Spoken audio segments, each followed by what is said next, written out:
सलाम करते हैं उन सभी कारीगरों को जिसने सदियों से भारत के लिए इतना सारा खूबसूरत और प्यारा सिक्का बनाते जा रहा है। नमस्कार, सत श्री अकाल, आदाब, जय गुरु दोस्तों। उम्मीद करता हूँ आप सब लोग बहुत अच्छे होंगे। जी हाँ, मैं भी ठीक ही हूँ। आज जानेंगे भारत में 10 पैसे से जुड़ी पूरा इतिहास। कब से भारत में 10 पैसा का इशू होना शुरू हुआ था और कब डिमोनेटाइज किया गया।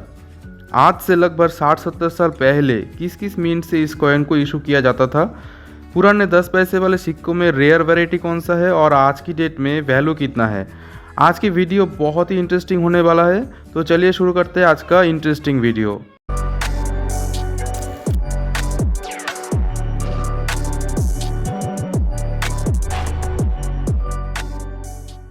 ब्रिटिश जमाने से भारत में आना मूल्य के सिक्के को इशू किया जाता था और आना का मतलब संस्कृत में है खाने का चीज। साल 1957 के बाद आना को डिमोनेटाइज किया गया और पैसा को लाया गया। उस टाइम के एक आना आज के 4 पैसा, 4 आना आज के 25 पैसा और 8 आना आज के 50 पैसे के बराबर माना जाता है और 16 आना के मतलब है 1 रुपए। साल 1957 से 1998 तक जितना 10 पैसा आज के भारत में इशू हुआ है उनमें भी समय के साथ साथ और मिंटेज के हिसाब से सिक्कों में बहुत सारा बदलाव लाया गया था।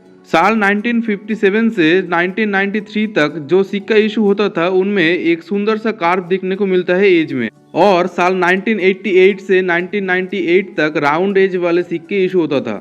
धातु की बात करें तो साल 1957 से 1967 तक कॉपर निकल के सिक्के इशू होता था और साल 1968 से 1971 तक निकल ब्रास के सिक्के इशू होता था। 1971 से 1993 तक एल्यूमिनियम का सिक्का और लास्ट सीरीज साल 1988 से 1998 तक स्टेनलेस स्टील का सिक्का इशू किया जाता था। पहला सीरीज का 10 पैसा मतलब 1957 वाले 10 पैसे को कॉपर निकल धातु से बनाया गया था। ओवर साइड में अशोका लायन के चित्र बना हुआ है जिसके दो तरफ हिंदी और इंग्लिश में भारत और इंडिया लिखा गया है। अशोका लायन के नीचे सत्यमेव जयते वर्ड लिखा नहीं है। रिवर्स साइड में सिक्के की डिनोमिनेशन मिडिल में और ऊपर रुपए का 10वां भाग और नीचे मीट मार्क के साथ आपको ईयर ऑफ इशू भी दिखने को मिल जाएगा। ईयर ऑफ इशू के ऊपर नया पैसा लिखा गया है। ये दो सिक्के में काफी सारे सिमिलरिटी है, लेकिन 1963 में जो सिक्का इशू हुआ था उसमें आपको डिनोमिनेशन के नीचे नया पैसा और 1964 के बाद जो सिक्का इशू होता था उनमें नया पैसे की जगह केवल पैसा लिखना चालू हुआ था, इसीलिए आपको ये सिक्के में केवल 10 पैसा लिखा हुआ दिखने को मिलेगा। इस डिजाइन वाले सिक्के की लास्ट इशू हुआ था 1968 से 1971 तक। इन दिनों जो सिक्का बनता था वो निकल ब्रास से बनाया जाता था। इन सिक्कों की वेट है 4.3 ग्राम और डायमीटर है 23 मिलीमीटर। थिकनेस की बात करें तो ये कॉइन 1.7 मिलीमीटर थिक है। रिवर्स साइड में डिनोमिनेशन के ऊपर देवनागरी अक्षर में रुपए का 10वां भाग लिखा गया है। इसके बाद साल 1971 से 1982 तक एल्यूमिनियम धातु से 10 पैसा बनाया जाता था जो दिखने में बहुत ही खूबसूरत है। साल 1960 में धातु के दाम इतना तेजी से बढ़ रहा था जिसके कारण गवर्नमेंट ऑफ इंडिया ने सिक्के को बदलने की फैसला लिया। पिछले वाले सिक्के से ये थोड़ा बड़ा दिखता है जिसका डायमीटर है 25.9 मिलीमीटर। थिकनेस की बात करें तो ये कॉइन 1.92 मिलीमीटर थिक है। एल्यूमिनियम धातु के कारण इस सिक्के की वेट थोड़ा कम है जिसका वेट है 2.27 ग्राम। स्टैंडर्ड सर्कुलेशन के लिए इशू किया गया इस सिक्के की दो तरफ आपको फूल से डिजाइन किया गया नक्शा दिखने को मिल जाएगा।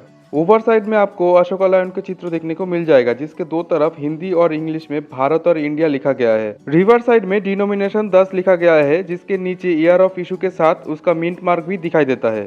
साल 1988 से 1998 तक 10 पैसे का लास्ट सीरीज इशू हुआ था जो स्टेनलेस स्टील से बनाया गया था। इस सिक्के की इशू होने के टाइम अशोका लायन के नीचे सत्यमेव जयते वर्ड लिखना चालू हो गया था, इसलिए 10 पैसे वाले इस सिक्के में भी आपको ओवर साइड में अशोका लायन के नीचे सत्यमेव जयते वर्ड दिखने को मिल जाएगा। इस सिक्के की वेट है 2 ग्राम, डायमीटर है 16 मिलीमीटर। थिकनेस की बात करें तो ये कॉइन 1.51 मिलीमीटर थिक है और 10 पैसे की इस सिक्के राउंड शेप में आता था। मिंटेज की बात करें तो सबसे पहले इशू किया गया सिक्का कैलकाटा, हैदराबाद और मुंबई मिंट से इशू किया गया था।